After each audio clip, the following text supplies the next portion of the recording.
How are you, folks? Enzo DiCostanzo podcast, and now we're going to be continuing our December 2022 meeting minutes analysis for the final exam for the spring 2023 semester.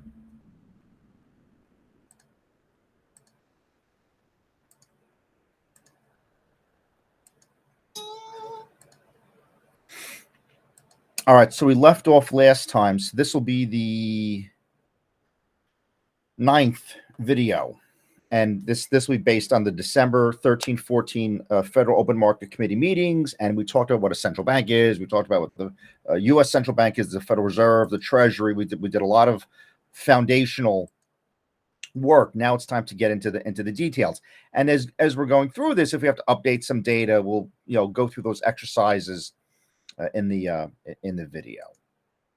Okay, so this there's several parts to the meeting minutes, and if we look here, we'll pick those out. You have developments in financial markets and open market operations, staff review of the economic situation, staff review of the financial situation, staff economic outlook, participants view on current conditions and economic outlook, committee policy action, and then the summary of economic projections, and then the press conference transcript, which we could be looking at that at some point.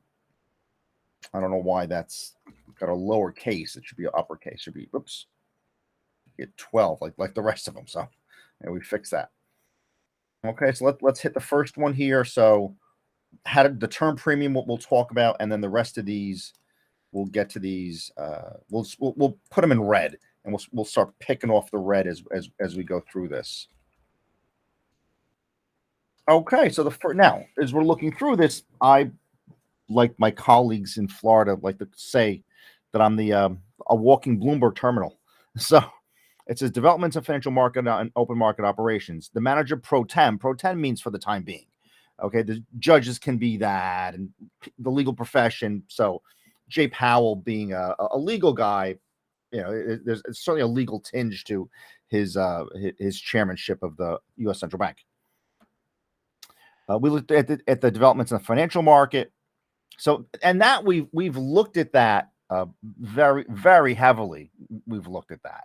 So, I don't think, the 10-year Treasury, the yields, it's really that, and that's the data that you want to look at. So if we look here, I think we talked about the S&P 500, we talked about indices, we talked about all that, and the behavior of the S&P 500. So this is what they're looking at. Okay, so again, you have to know when this meeting took place. This meeting took place between, I would say, they had a September and a November, and then a December, because August they skip. So June and July are meetings, May is a meeting, March is a meeting, January. So January, March, June, July, May, and then there's 3 more. December definitely, and then among September, October, November, whatever in there. I think there's a meeting in November, and there might be a September meeting because they don't want. I don't think that they go 2 months without them. So you can see that the volatility was a bit higher. So let's see what they say here. It says tightening financial conditions ease over the period. Global risk edge lower and come to a descent or just coming to existence. Signs of moderation, inflation pressure. Sure, yeah. So looking at this, and then volatility, measurement implied a decline somewhat from elevated levels observed in October. With volatility model-based measures suggest that a drop in term premiums accounted for much of the decline. Okay, and we'll get to that. So, and certainly it says a moderation in inflation, and again, up to when these meetings take place. We'll look at that. I think the last time we were on. So let's just flip to the inflation one for a second. I mean, we looked at labor statistics, inflation, and actually I think the last video we went through, we updated all these up until February. So again, let's see the CPI. Let's see the December numbers, or thereabouts. Well, I mean, okay, they're meeting in December. So certainly, again, I don't know if they had these numbers, and certainly the month over month. And actually, this was deflationary for November and December. You were looking at deflationary.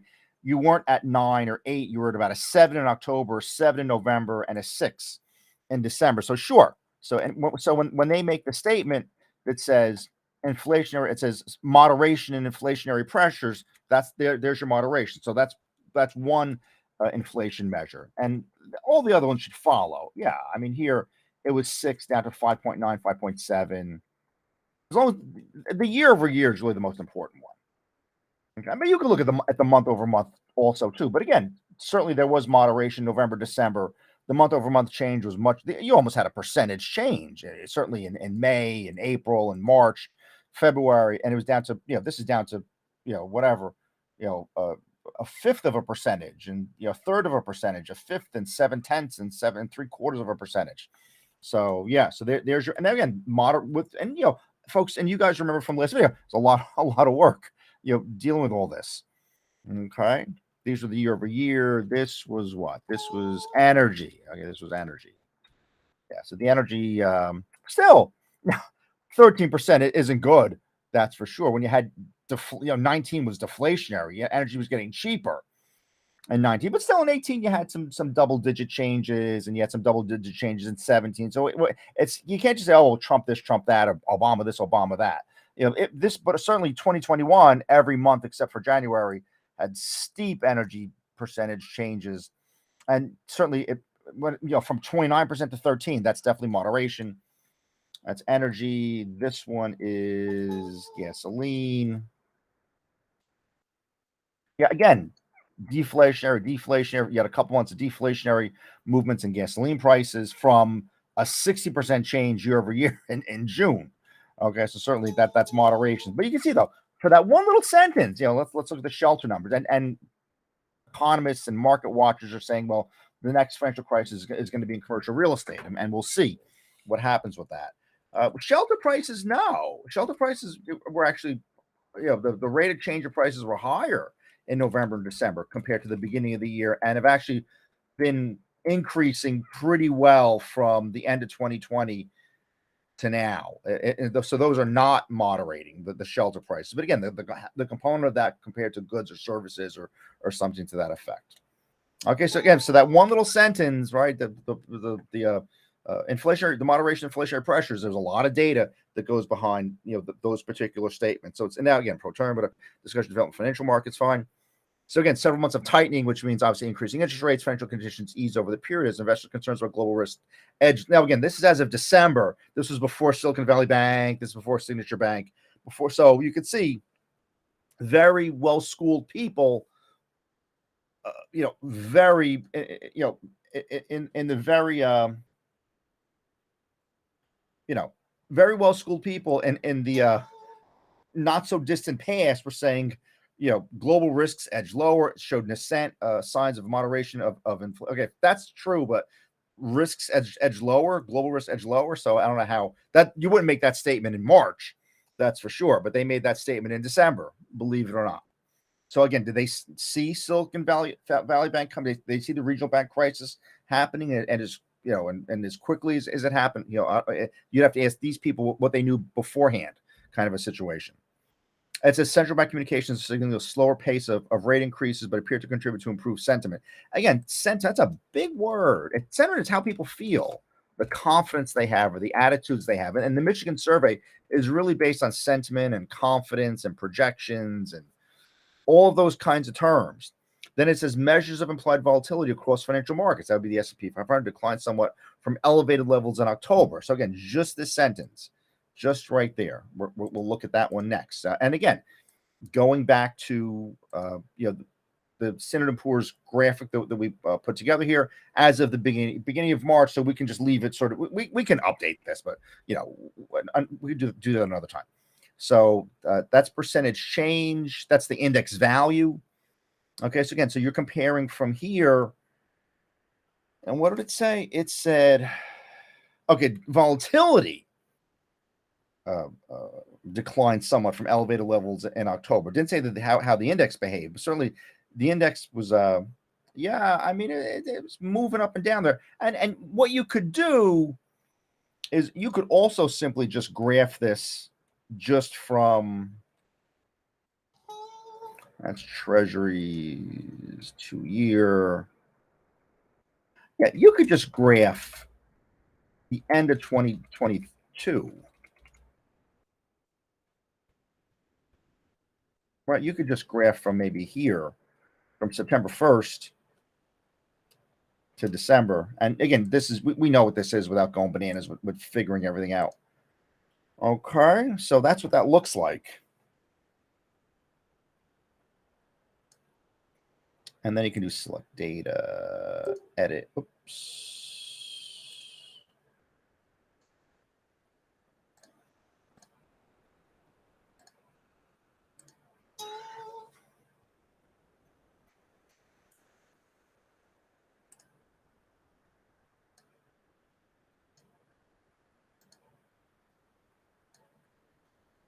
And you can, I'm just putting the dates in.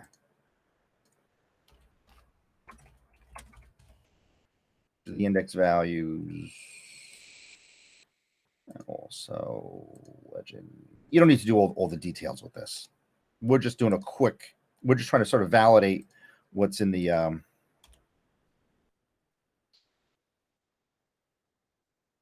not 50 days, but 30 days. Something like that. So where are we with this? This is October. So here's about the end of October is about here at 1028. So yeah, you had, so sure, here you had a swing from 41 to 36. And here you had a swing from 37. So you had about a 400-point swing. And here you had maybe a 500-point swing. So yeah, I mean, a little less volatile, right? A little less volatile. And certainly from November, it's, you know, the biggest and the smallest in that 1 month period or 2 month period. Okay, so yeah, I'd concur with that. So measure implied volatility, model-based measures such a drop in term. Okay, term accounted for much of the decline in Treasury yields over the period. So yeah, the other piece of this, equity markets moved higher. Well, yeah, if they're talking about this little increase right here, because the meeting was mid-month, so this doesn't come into play. So yeah, if they looked that morning, sure, that little positive slope right there, you had that. Okay, we're going to talk about term premiums, risk ahead, and earnings expectation, of course. Yeah, so again, we've been hearing, and again, that's earnings expectations comes from the companies. Okay, that's who's going to tell you that. That there's really, you know, that's there. You have to have conversations and connections and reading through what Home Depot, Walmart, ExxonMobil, all of that, you know, PepsiCo, whatever, you know, McDonald's, how all the big corporations, what they're projecting, because they survey their customers and purchase managers and how many lawnmowers they're buying and how many tires they're stocking. It's all of that goes again.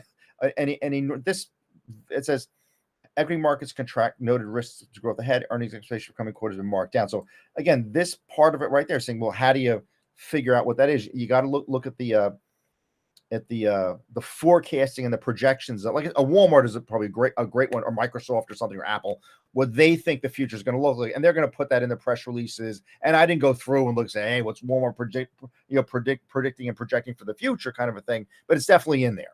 So you can look at this specific, like the 25 biggest, most important companies, you know, in the world, kind of a thing, are mostly going to be, you know, they're not going to be Japanese companies. They're going to be mostly American companies. And Warren Buffett, that's a good Warren Buffett exercise.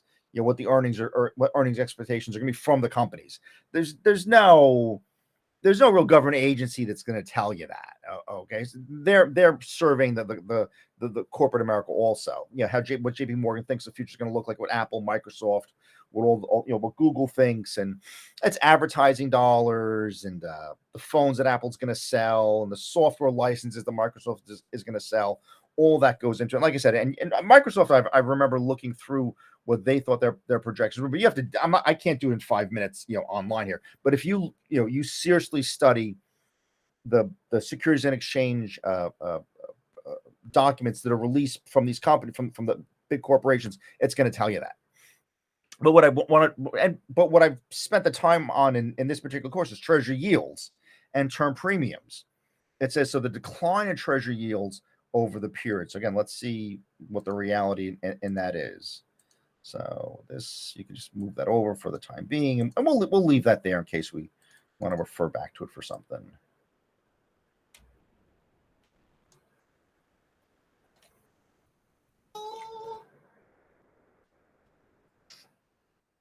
Yeah, here's the 10-year, and what did these guys say that it was? Volatility. Decline in yields over the periods. Decline in yields over the periods. So they're the middle of December.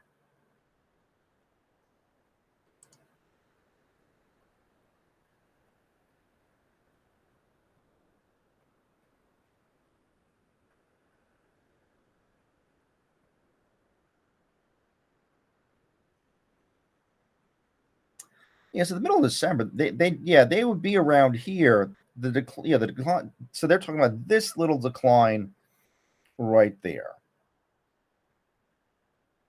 Right. So you're down to 3.4 from about 4.17. So you're down 50 basis points or 60 basis points. You're down about 0.5%. Okay. So again, so more capital is piling in to these instruments. The policies the policies obviously increasing the federal funds rate, so which produces a higher yielding instrument out on the market to attract capital. Okay, so it's, you have those two factors working together: the capital demand for the yield from fixed income, and then policy of increasing those yields. Okay, so that's what they're talking. Like I said, what you would want to do is you'd want to just you'd want to silo away the 10-year or something. Actually, we could just quickly do that right now. And again, so as you're doing this, you start to, in your head, you start to say, hey, what are we really trying to look at here? All right, so you could just go, the 4 months, and actually, we'll do this.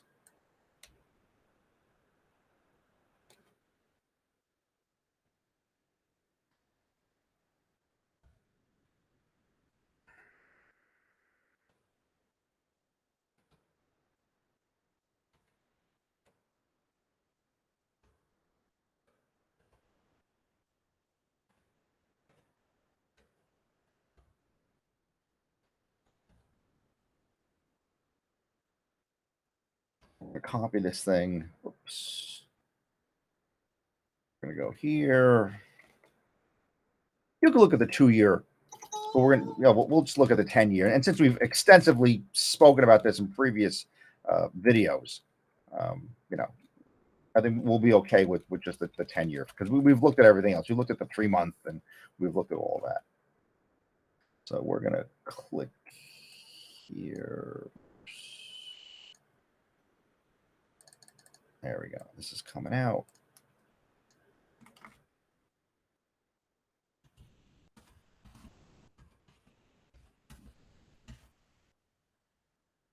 Okay. And we're going to go to, so we're 12.67. Yeah. These will be 12.67.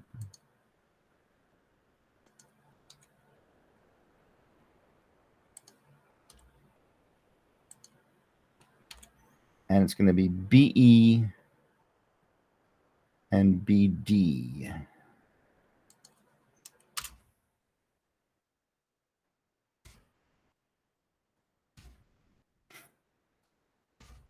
BE and BD.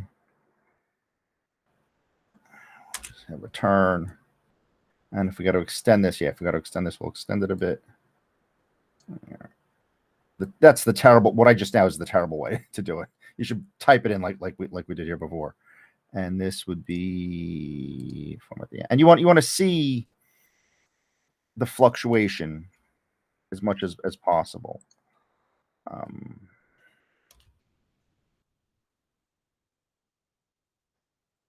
Okay, and with the days here,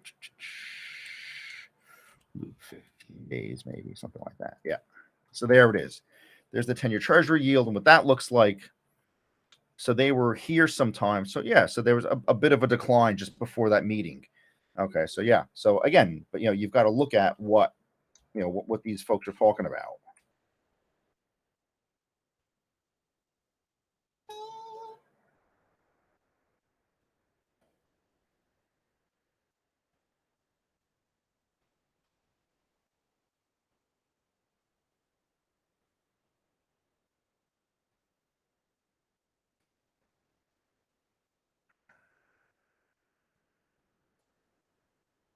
Yeah. So, and like I said, the more you do this, you're going to start to realize, what you need to, I'll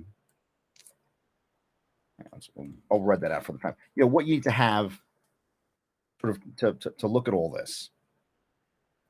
So again, so you see though, we did a lot of work in the first, whatever it was, 8 videos or so to get that all done. So we're not just sitting here, graphing everything. And now we're just using that data. But like I said, with actually with the expectations here, let me see if I can quickly maybe find something for you guys. Walmart, SEC documents.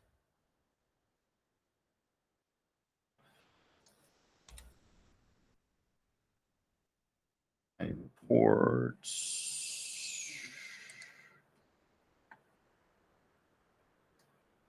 Yeah, this is the one that came out in 2022. So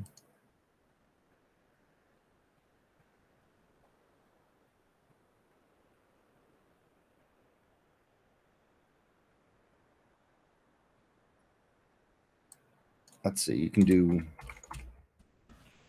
I always did it like this. Invest. That's the better one. Yeah. Investors. Well, you can go to the site also. You can go to the SEC site also. There's management calls. View the quarterly reports. But it's in there, So their revenue grew 7%. Comparable sales 8.3. Global ads. Returns to shareholder 12% return on investment. Okay, so they really, they have that, and the price right now is 150. Okay, financials. These are quarterly reports, fiscal year, SEC filings. There it is. The annual filings. Yeah, and you have the recent one that came out this year sometime. So you're going to PDF that.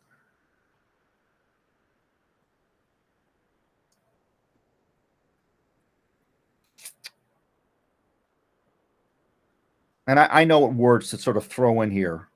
So this is Walmart. Or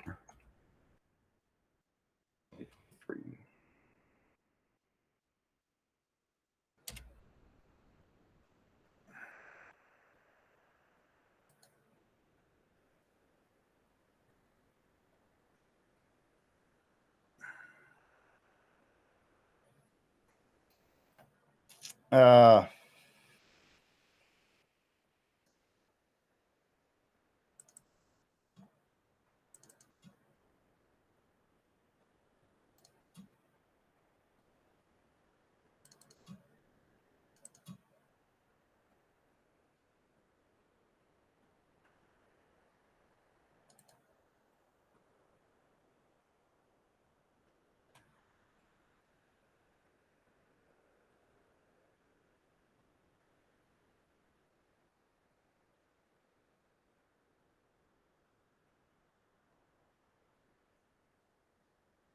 And just give it a second, as usual. We're always trying to get this warmed up for you.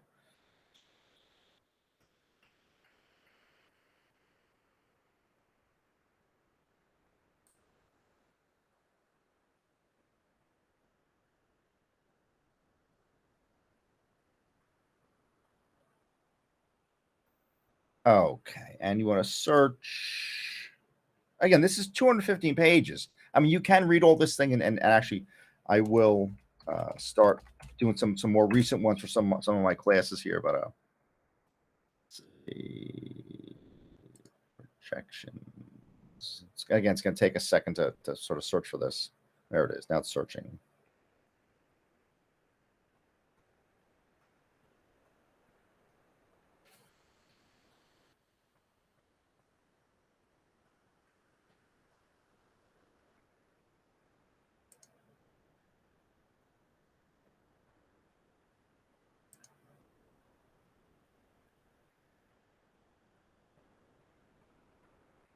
It's usually in the management report. They say, hey, we think this, we think that, and what the risks are to all of their projections. But like I said, if you just do, So let's just do, that was projections. So you're not going to see, this is not going to be easy to.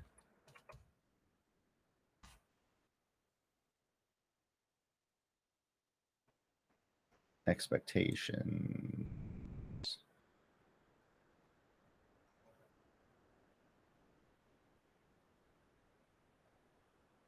And that's a financial risk, of course.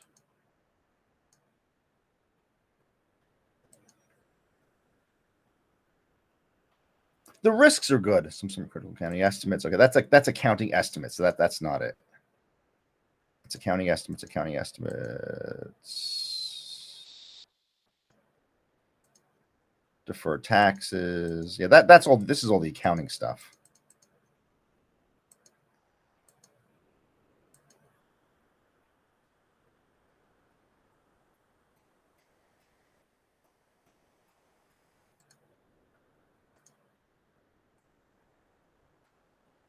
But yeah, usually management discussion and analysis is where this really began. Like I said, I really didn't spend the time to go through this and say, well, yeah, what does Walmart think the future is going to look like and things of that nature.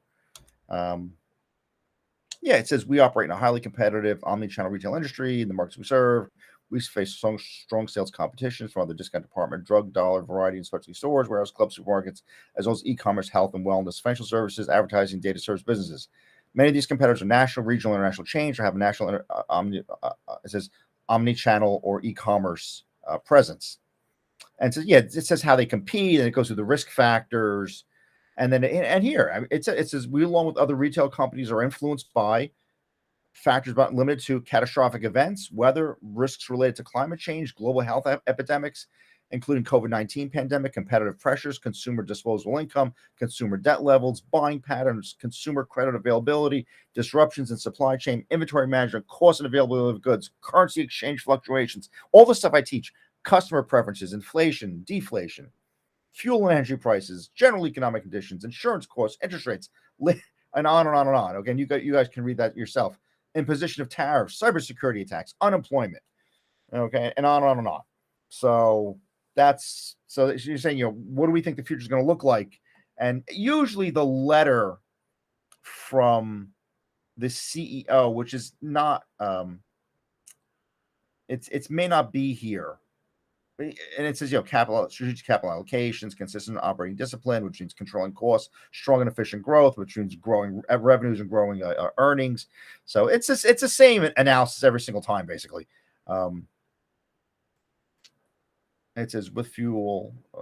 I don't know what they mean by fuel impact or not fuel impact or whatever. Did they take fuel out of it? But yeah, so in other words, I guess with the increase in fuel, the comparable sales, what it looked like, and then impacted by dramatically different fuel prices, dramatically different projections here for comparable sales is really what that is. But like I said, there's a lot of great stuff in here. Like I said, I really didn't go through this to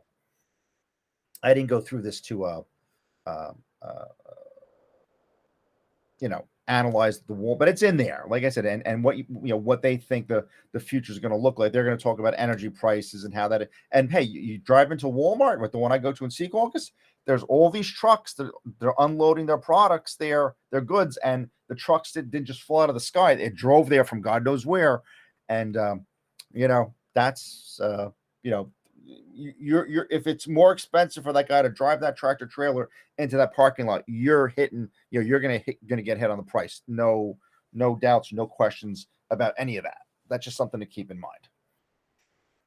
It says we believe our return of capital will improve over time. And again, these are always very cheery. We measure return on capital with our return on assets, return on investment, and free cash flow metrics. We also provide returns in the form of cash, of share repurchase and dividends, which are discussing liquidity and capital resources. Fine, but yeah, so like I said, but the management and discussion analysis really goes through, what they think the future is going to look like, and then you go to the risk section.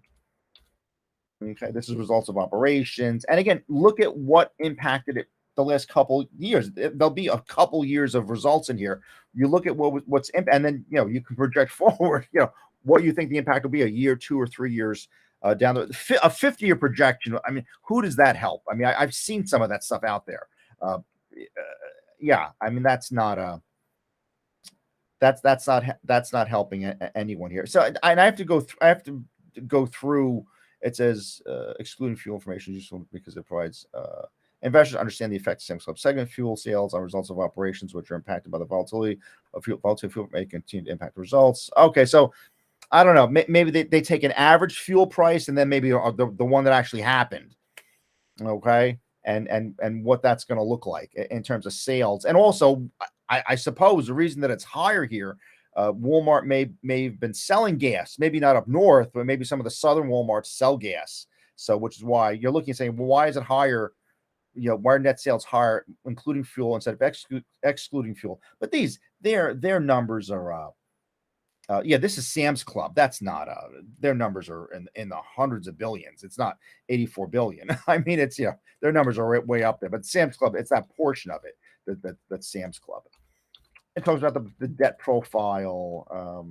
We'll try to get to the risk. Yeah. Okay. These are this is the accounting opinion. And let's see the risk factors here.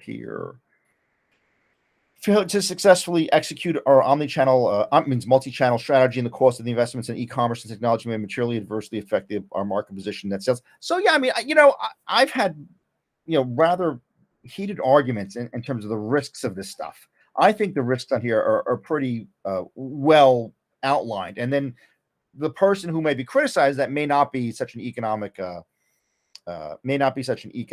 trained person or that. May not be such a trained economist. If we do not timely identify or effective response to consumer trends or preferences, it can negatively affect our relationship with our customers, demand for the products and services we sell, our market share and growth. So yeah, and there's a couple pages of these, and it goes, and it's really it's like you're taking an economics course taught by one of the most successful companies ever in the history of recorded time. So, and then there's financial risks and attracting and retaining qualified associates and increases in weight. The cost of, it's costlier to hire people, the impact of that, tax, regulatory, legal, compliance, reputational, and other risks that are involved in this. So there's a lot. It's like I said, it's a very good. In the fall, I was thinking I was either going to do Home Depot or Walmart. One of those, I was going to use one of those for one of my micro classes. But anyhow, so yeah, so again, but earnings expectations, that's where you would look for that. Like I said, I apologize for not having that worked out maybe as well as we probably could have. We'll see. Maybe in the summer I'll take out the Walmart 10K, and we'll maybe have some videos over the summer. Foreign exchange markets moderating, concerning about potential for highly elevated U.S. interest rates spur depreciation, foreign exchange value of the dollar. So we didn't get to this yet, but we probably should or will. I don't know if we're gonna do that tonight, but that's one of the lingering tables that we sort of had sitting here last time, right?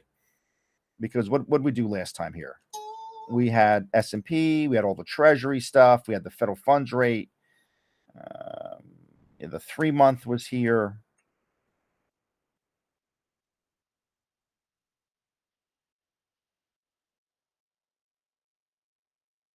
And we worked out all that, but at some point we'll get the exchange rate in there. We did oil. It mentioned it here, but like I said, that's really the last one that I want to work on. So we don't have that one. The inflation one is just a repeat, and then the CPI. We have the CPI, but then this other stuff. This is commercial loans, deposits, commercial real estate loans, 30-year fixed mortgage rates. So yeah, there's about 5 more of these to go.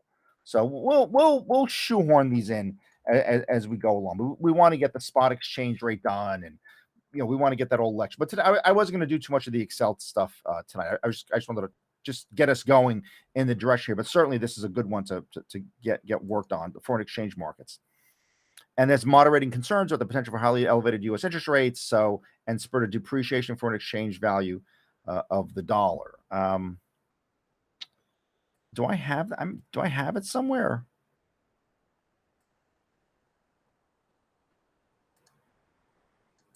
Oops. Yeah, actually, I do actually have that here somewhere, right? Yeah, here it is. And this came from the Federal Reserve. So, yeah. And actually, what we can do,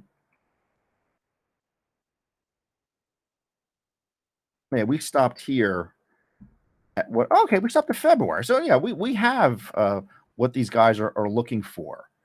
Okay, so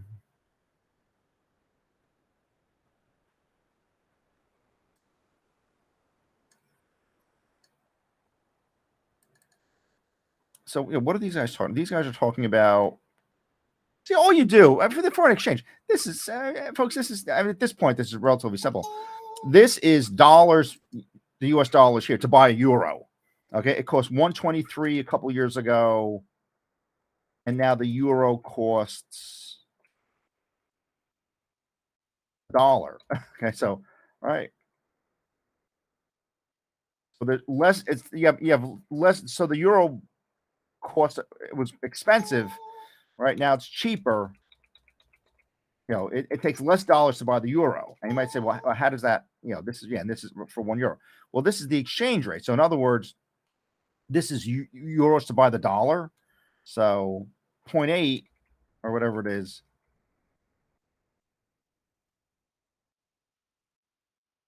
So the euro to buy the dollar is 0.93. And actually here, they're in December somewhere. So what are they saying in December?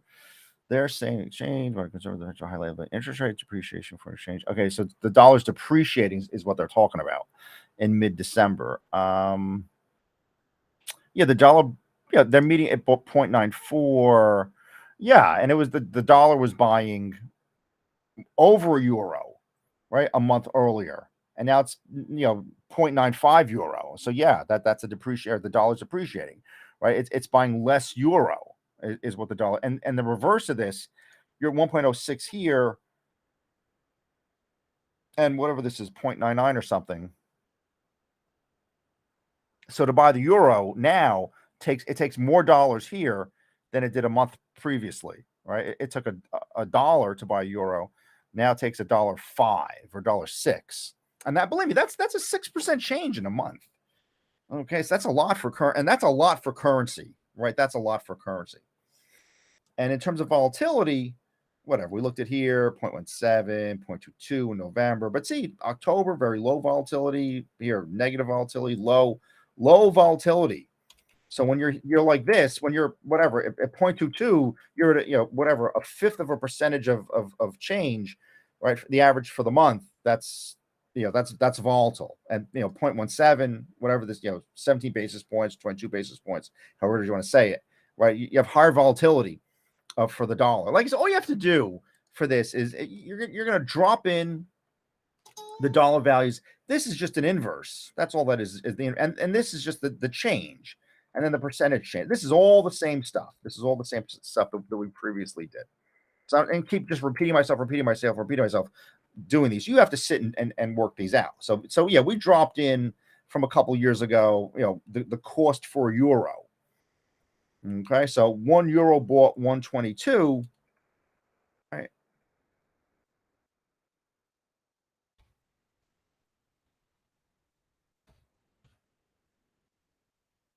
Now the euro.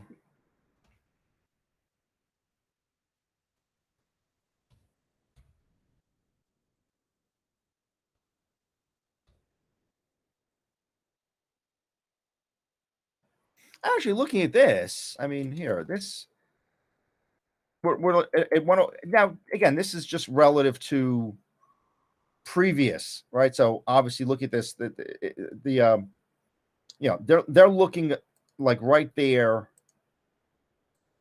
compared to like right there, or even there, or something like that, right? So you're 6 cents more, right? So the euro only bought $1 here. Now it bought $1.06.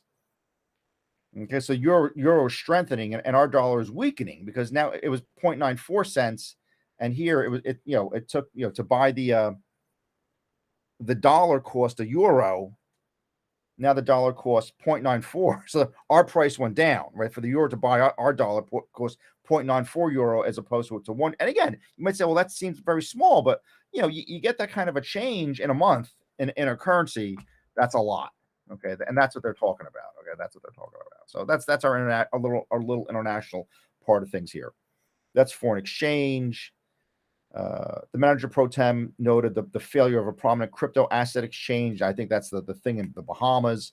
While the spillovers had been significant among other crypto lenders and exchanges, the collapse was not seen as posing a broader market risk to the financial system yet, because we're not, even though there's a lot of noise about cryptocurrency, we're not really heavily invested in it just yet. Okay.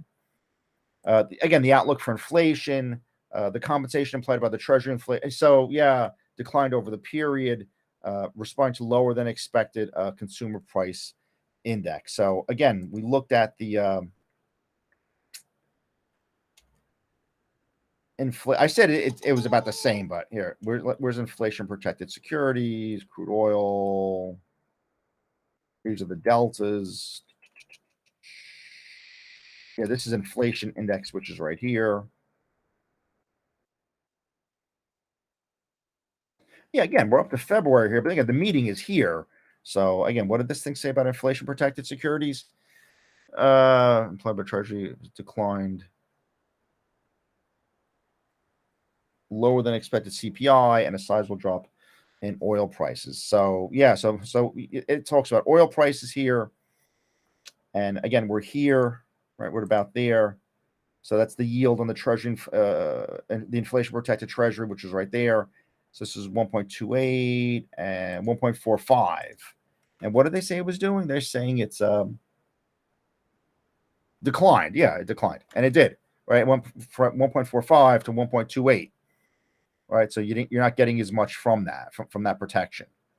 Okay, and then it talked about energy prices, which are next somewhere in here.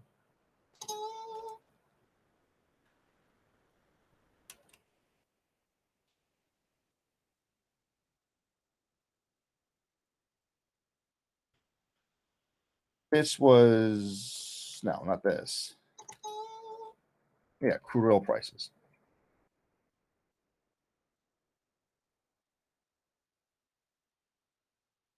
Again, you're at around here. So this is this one for the 15. So you're from 86 to 75. And what did it say? It said, yeah, size will drop in oil prices. Sure. It's about a $10 drop, right? So that's about 12%, right? That's about a 12% change is what that is. So let's oops, undo, paste, equals parenthesis. Yeah, 12% decline, right? From one meeting to the previous, to the November, whatever it was, the November meeting or whatever the last one was. It was November or October, not the September one. Okay. The desk survey measure of inflation with a little change in our survey and suggesting that falling inflation risk premiums may have contributed to the move. Both market survey and survey-based measures continue to point expectations for moderation over the coming year. Okay. So, and actually, what I did want to do today is I wanted to go to the tab for the index and go to all these tables, okay, and just sort of fill in the latest. Well, we're up to December, so actually, I did go back and fill it in. So yeah, actually, we do have up to the December numbers with this stuff. So let's see. Let's go to BEA. Data, interactive data.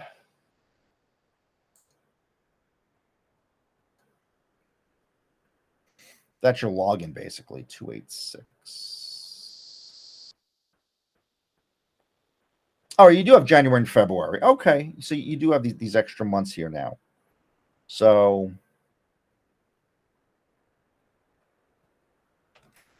and what you can do with this,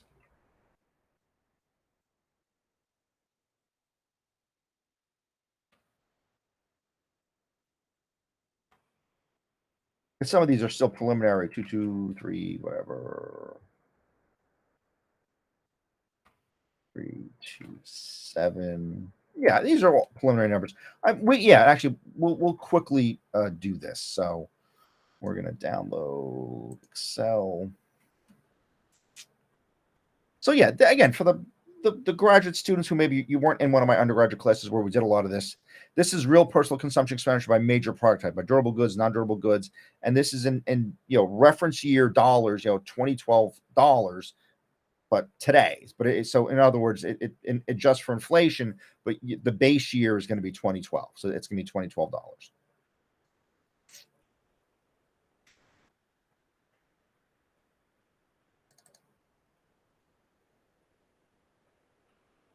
And we'll just very quickly go through on durable, non-durable services, copy, and we'll go to economics, paste values. Okay. And you can pick off here, you can pick off the first two for those, the other January, February, which is right there. It's up a bit. Okay, so you're seeing 14.5, 14.58, 7.9. So it's higher than the previous parts of that. And this is going to be energy services. This is 2022.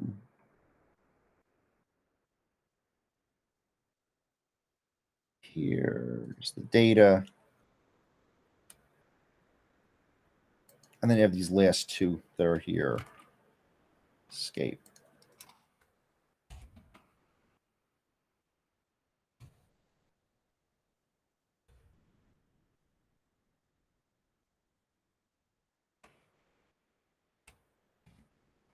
Without touching the mouse, right? So HBV. There you go. Okay. So you have all that. Those. And then you have the ones that are broken down without, as it says here. This is going to be the personal consumption with excluding food and energy, food only, energy only. Then some different methodologies of computing these. Okay. You have that, and then here, what you can do is you can pull off all these percentage changes for the 2 months, like this. You can see the changes here. So the top line is 2.4. Yeah, well, December, November, October, we were below 2%. Now we're 2.6, 2.4. So, inflation this, inflation that. Yeah, these are year-over-year changes. Okay, these are year-over-year changes. And actually, this stuff, that out. So you kind of back up again a bit with these, and this stuff was. This is you're annualizing the month-over-month changes here. Right there. So again, January, a rather big bump up, right? And then February, you sort of went down a bit with February. Okay, and this is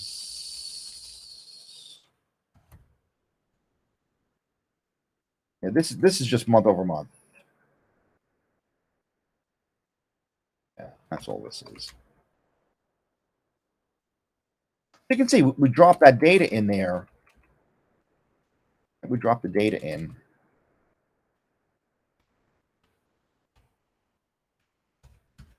Okay, and now we're just based on this, whatever, 2.8, the real personal consumption expenditure, just based on that. Oh,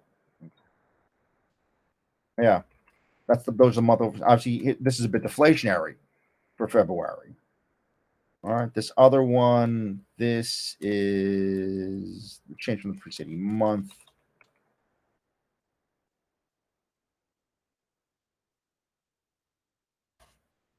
And again, so we're down a bit in February. And here's the index. These are the indices. So this is 284.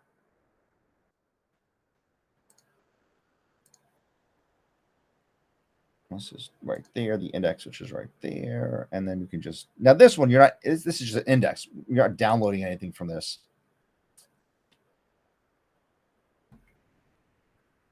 So yeah, so these are the monthly ones. Okay, these are the monthly indices. So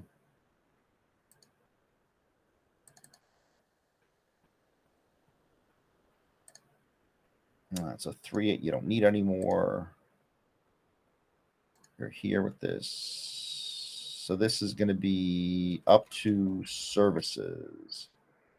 I don't know why this is yellow. It shouldn't be yellow, but okay.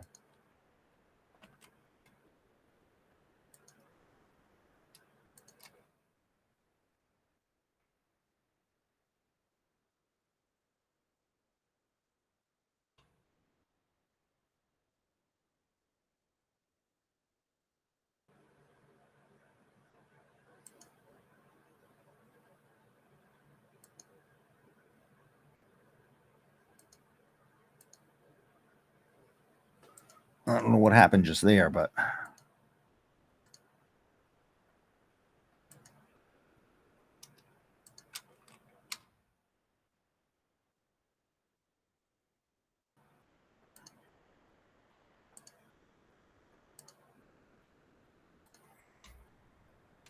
okay. So you have these. You're going to bulb this thing out.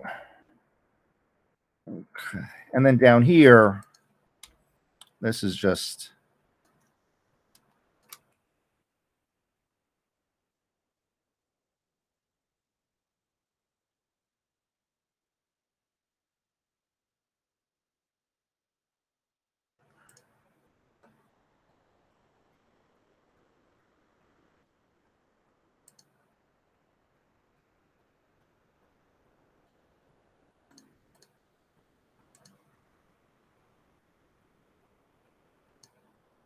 yeah. This we don't need for the time being. So I don't know if that economic if it got tired or something, but maybe got a little tired. So okay.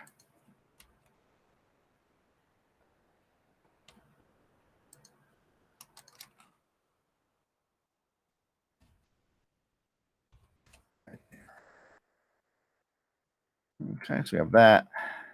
And then the next three are energy goods, food. So we got the next three here. Okay.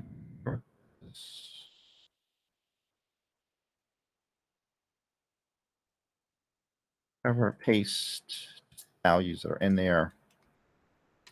Okay, yeah, those. And then you have the last couple.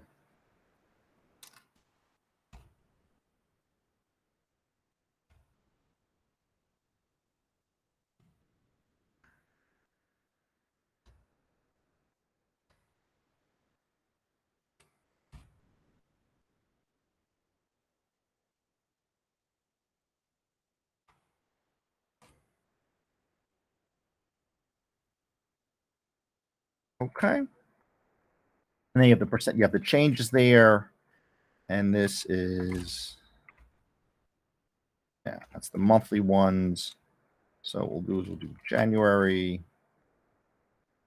See, when you have when you have this all worked out, you can just go in. So now certainly February is a little bit lower. December was a little bit lower relative to October and September, and even August. Okay, so we'll see what these guys are saying in here. This is my major product type. So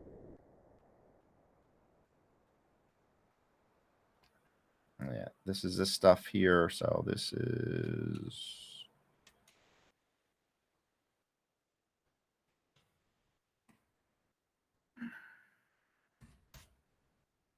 okay, and this is the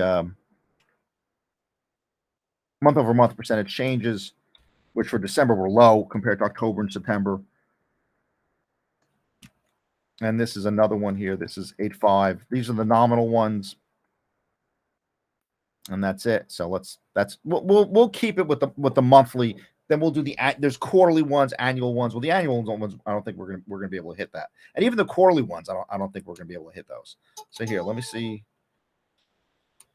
These are quarterly, and I think we went up to So yeah, we're not even first quarter. Are they out the quarterly ones? I don't even know if that we could even get our hands on the quarterly ones yet. So.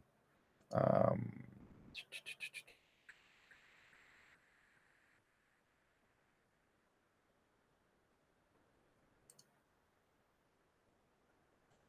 These are monthly, so modify first year. Yeah, actually, no, these are monthly. So Here, let's do 8.5 first. Let's just get this out of the way. We'll do download.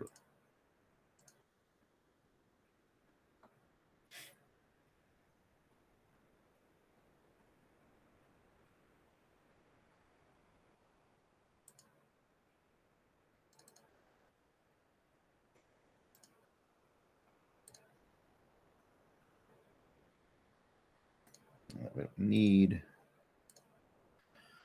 Yeah. So this is this.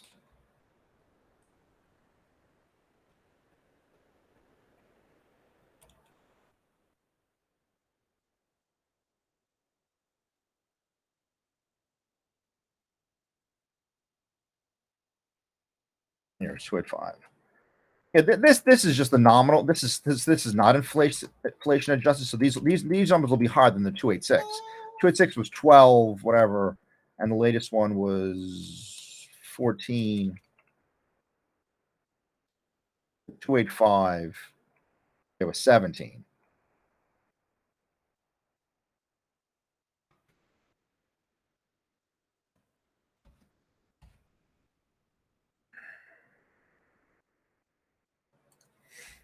And what you can do is you can just pull off any computation. Just take it from there, like that. Okay, we're up to 18 trillion for nominal, and he had 14. So again, so the nominal is when you go to Walmart, what the actual price is. It's like that. Yeah, those are the indices. So yeah, so we updated a bit here just so you guys see. And like I said, with the quarterly and the annual, certainly for 2023, we don't have 2023 annual yet, that's for sure. And the other quarterly ones we're going to look at the next one. So this is here. These are the other indices.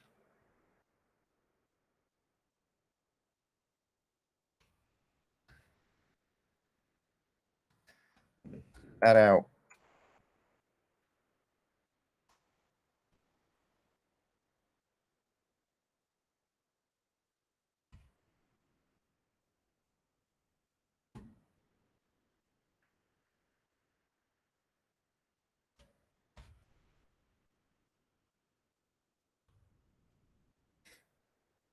Okay. And then these are just the deltas, the changes. I think there's one of the press releases had this in there. So that's why that I did that. So as you saw how it changed. Okay. But again, so these are all the monthly ones that we had to update. We're only into February. So let's see what we have with the quarterlies. We have up to the fourth quarter. So for 20, we'll see if there's a quarterly something for 2023 or not. 236.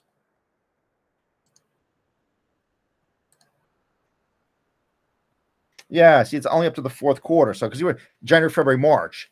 Yeah, March is we're only 2 weeks in, so we don't have that release yet. So we don't have certainly the annual is not 2023. Let's see if we have the 2022 annuals in there. So quarterly we can't update tonight. Annual, yeah, we have 2022, but we don't have 20. So I think I updated these recent. That's all the updating that I think that we can do. So I don't know what this is.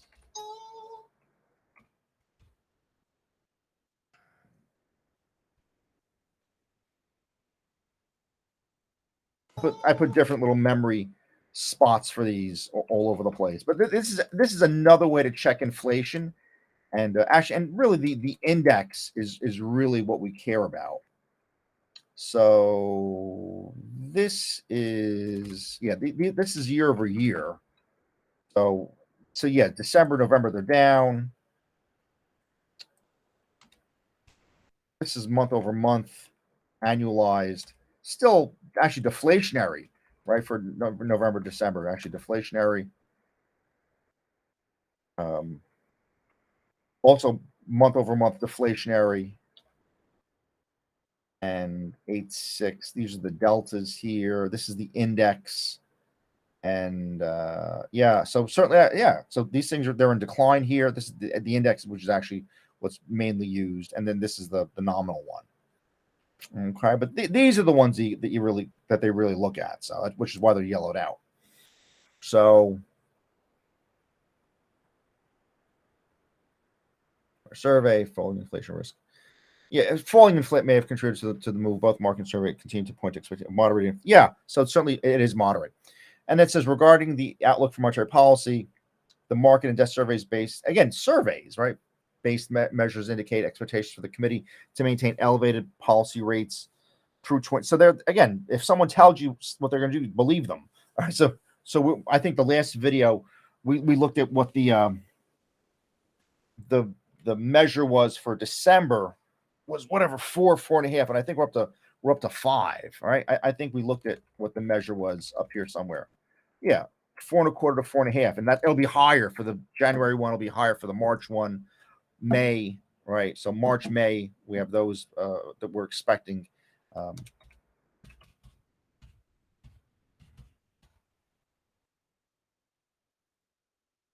And it says in the December survey, the median response model expectation for the path of the federal funds rate shifted higher by, okay, so yeah, 25 is 0.25%, right, in 2023 for the federal funds rate relative to the November survey. The survey-based estimate of the expected policy path for 2024 can suggest a decline. So 2024, there's a consideration that's going to, we're not going to have these, for your lifetime, these high interest rates. So we're not going to be dealing with those in 2024, but we'll see. Okay. And the market implied path of the federal funds shifted downward by as much as 0.75 of a percentage point, likely reflecting a declining risk premium. Well, again, in December, this is what these guys were thinking. And again, the manager pro tem turned to next discussion of operations and money markets and assessed that the balance sheet runoffs were proceeding smoothly. So, in other words, pulling capital from the commercial banks, selling them an instrument, basically giving them back their receipt, and they're giving us back the cash here. It says repurchase agreement rates firm smooth modestly relative to the overnight repurchase agreement. I didn't spend a lot of time on this because it's a little more of an advanced topic, but I should probably spend some time on this. And I have the definitions, but I didn't really. Again, there's so many things I could tell you guys, but we'll in the future we'll do more balance sheet and what these repurchase agreements and the overnight, what that stuff all means. But basically, it's a very sophisticated way of seeding the commercial banks with capital to lend is really what it is. And it says the repurchase agreement rates firmed modestly relative to the overnight repurchase agreement facility rate over the period, with the balance sheet reduction reportedly contributing in part to an increase in the demand for financing. Yeah, so there's less supply than you figuratively or theoretically of the increase in demand for financing of Treasury securities on RRP. Balances declined on yet as money market funds shifted investments out of the overnight reverse repurchase agreement facility, reportedly in favor of higher rates available in the repo markets. Banks continue their increase of wholesale funding. In addition to survey information based suggested the banks expected more to move deposit rates modestly higher relative to the target rate in coming months. Over time, greater competition among banks for funding could contribute to drawdowns in the reverse repurchase agreement facility. Staff indicated they would continue to monitor money market conditions closely as balance sheet reductions proceed.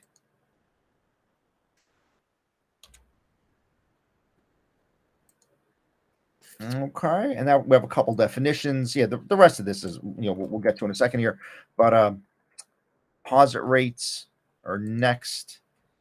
Deposit rates are here.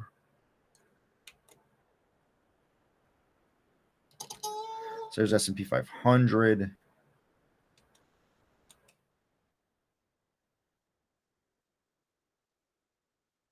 CPI, I think we talked about that last time.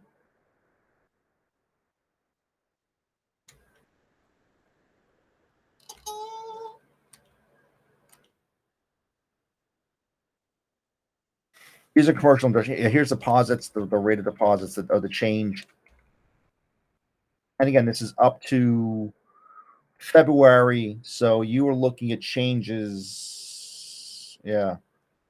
So 0.5%, 0.1%, very almost zero there, negative a quarter. Yeah, so from the middle, 17.7. So it's going up, but it does fluctuate a bit. There is a bit of fluctuation. So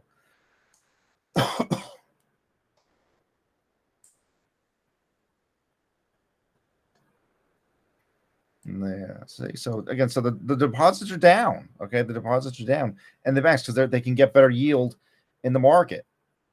Okay, so again, so just looking at the crucible, and again, these are substantial numbers here. This is whatever it is. This is in billions, so this is trillions, is what this is, right? So this would be billions, 744 billion, 17 trillion. All right, it's the deposits are those kinds of numbers, but the deposits are slightly down. Okay, what did it say here? It says the transitory pressures, market facilities available to support federal effective policy implementation, smooth market functioning, ratified the domestic transactions over intermeeting period. There were no intervention operations of foreign currencies during the okay, fine. But it says money markets, and then it says banks to increase their wholesale funding and start banks to move rates mostly higher. Okay, so yeah, obviously because if the dollars of deposits are leaving to attract those, so right there, that's an unfortunate sign of looking back. That could be an unfortunate sign of the regional bank problem where deposits were leaving the banks as early as December, and you had to increase rates. If you had to increase rates and you weren't earning on your assets that supported your deposit liabilities, then that's the problem that happened out in California and Signature Bank and all. So it again, the information that's free, if you know how to read it, could have told you sort of what was going to happen there. Term premiums. It says measuring treasuries to track yield curve inversions. We heavily worked on that. Okay, that is so. And actually, you know what? This is I like this one. So here we're gonna do that. We're gonna go like this.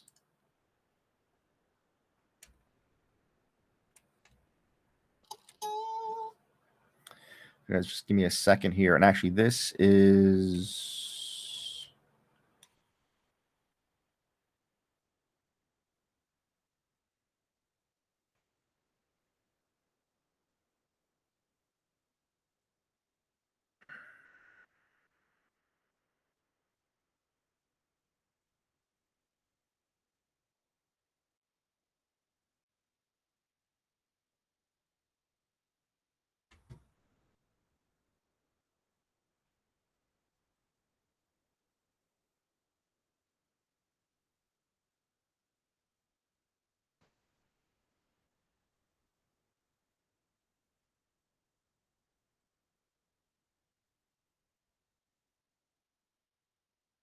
There we go.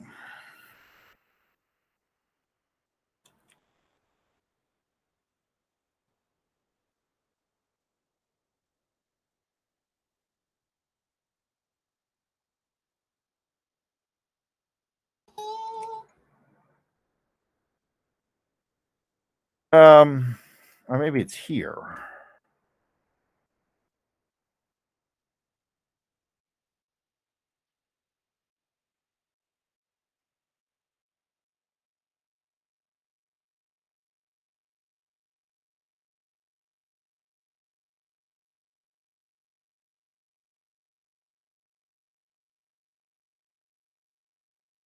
One second, folks. 1 second.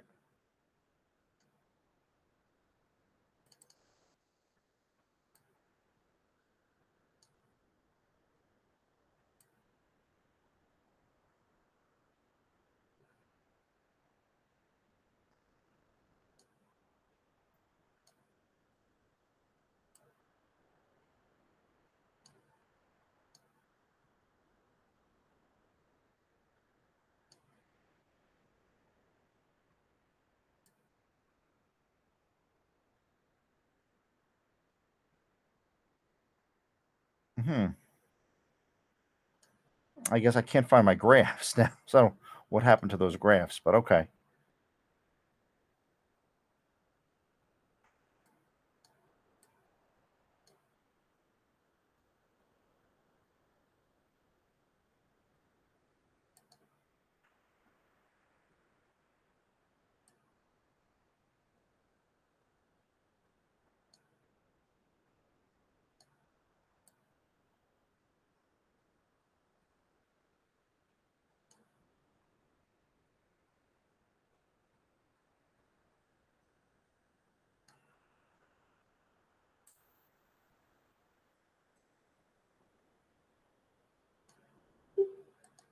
But yeah, but you want to graph what your deposits are looking like and all that. We're saying, you want to graph what your deposits are looking like and all those kinds of things. So again, folks, I apologize for misplacing that graph. Well, we'll just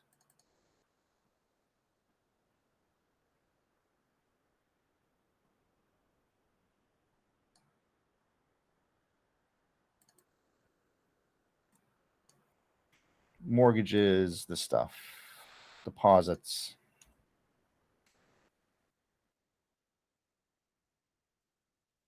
Yes, you want to graph from there to there. This is just a fast one. We're just gonna do a fast one here. This thing. Move the data over. Select. Edit. Deposits. 8. Okay. Layout. Legend. Top. Good enough.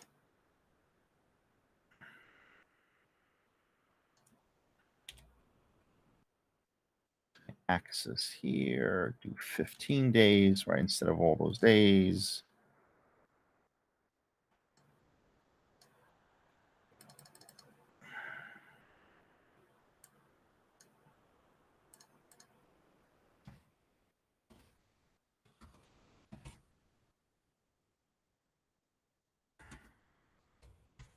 Millions. Days, whatever.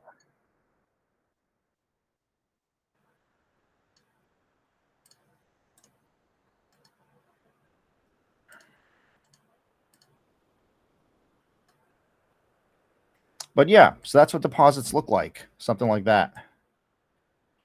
Okay. So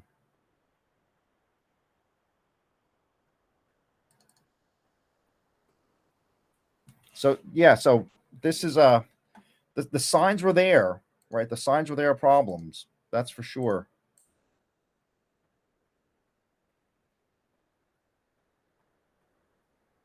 Okay, the signs were there. So again, so you have to, and that's what these guys are saying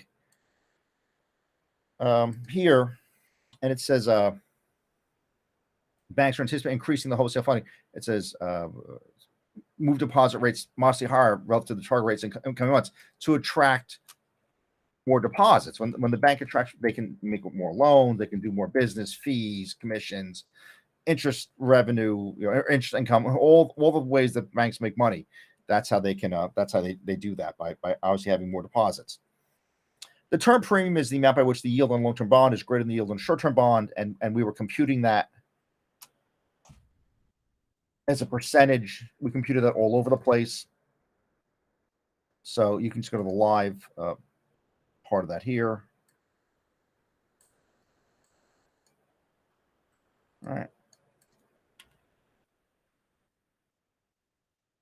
And the graphs are here. Yeah, so they're right here.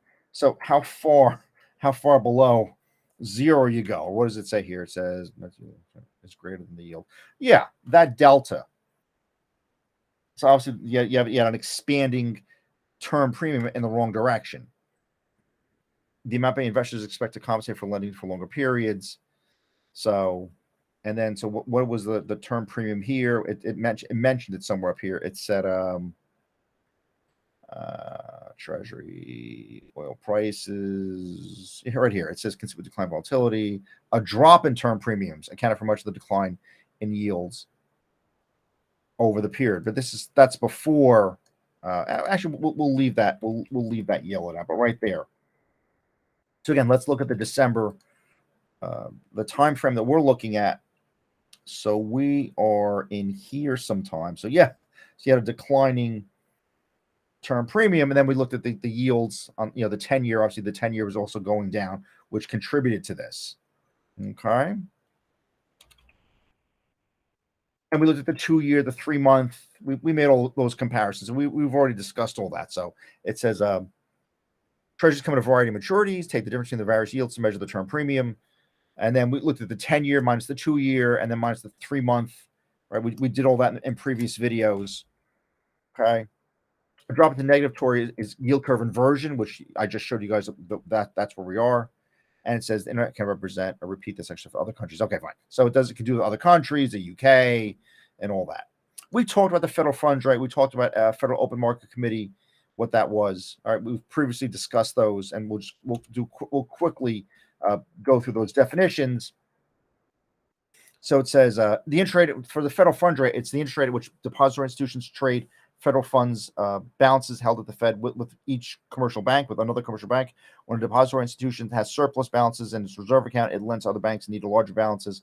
In simpler terms, banks with excess cash, which is often referred to as liquidity, will lend to another bank and needs to raise liquidity. The rate that the borrowing institutions pays to lending to is determined by the two banks' weighted average for all these types of negotiations, called the effective federal funds rate, which we graphed. We already graphed that in previous videos. The effective federal funds rate is essentially determined by the market, but is influenced by the Federal Reserve through open market operations to reach the federal funds rate target. The FOMC meets 8 times a year. We've talked about this to death. It determines the federal funds target rate as if the rate influences effective federal funds rate through open market operations by buying and selling of government bonds or debt, or more specifically, the Federal Reserve decreases liquidity. And here's how it works. I stumble through this sometimes. I apologize for that, but it says the Federal Reserve decreases liquidity by selling government bonds. So in other words, retracting. It says taking capital out of the commercial banks. So you have a receipt. The bank's got a receipt, and the Federal Reserve says, hey, you got to do this, you got to do that. By raising the federal funds rate, banks have less liquidity to trade with other banks. Similarly, the Federal Reserve can increase liquidity by buying government bonds or buying a financial instrument from the commercial bank. Again, the central bank holds the receipt. The commercial bank has the cash or the capital, and it can lend. Banks have excess liquidity for trading and lending. When the Federal Reserve wants to buy or sell bonds, it depends on the state of the economy. Okay, and it says the Federal Open Market Committee believes the economy is growing too fast and inflation pressures are inconsistent with the dual mandate of the Federal Reserve. The committee might set a higher federal funds rate, which is what we're looking at right now. And the opposite scenario, the Federal Open Market Committee might lower the federal funds rate to spur greater economic activity. Therefore, the FOMC must observe the current state of the economy to determine the best course of monetary policy that will maximize economic growth while adhere to the dual mandate set forth by Congress for price stability, low inflation, a lot of people working. Okay, so the monetary policy decisions are made based on the following data, which you guys have extensively looked at: prices, wages, employment, consumer spending, income, business investment, foreign exchange. We've looked at all that. It's a central rate, the U.S. financial market, that influences other interest rates, such as the prime rate, which is the rate the banks charge their customers with the highest credit rating. And additionally, the federal funds rate indirectly influences longer-term interest rates, such as mortgage loan savings, all of which are very important to consumers' wealth and confidence. Okay, so there you go. So we had our second version of the notes here. Okay, so the next thing is so the next video will be the staff economic review of the economic situation. So these we looked at, and this is what's next. So we got to hit the rest of these so the next set of videos will be these topics. Okay, folks. Folks, thank you very much. Okay, like I said, so you got to put all these videos together, which is really what you need to do. Okay, you got to pull this stuff together.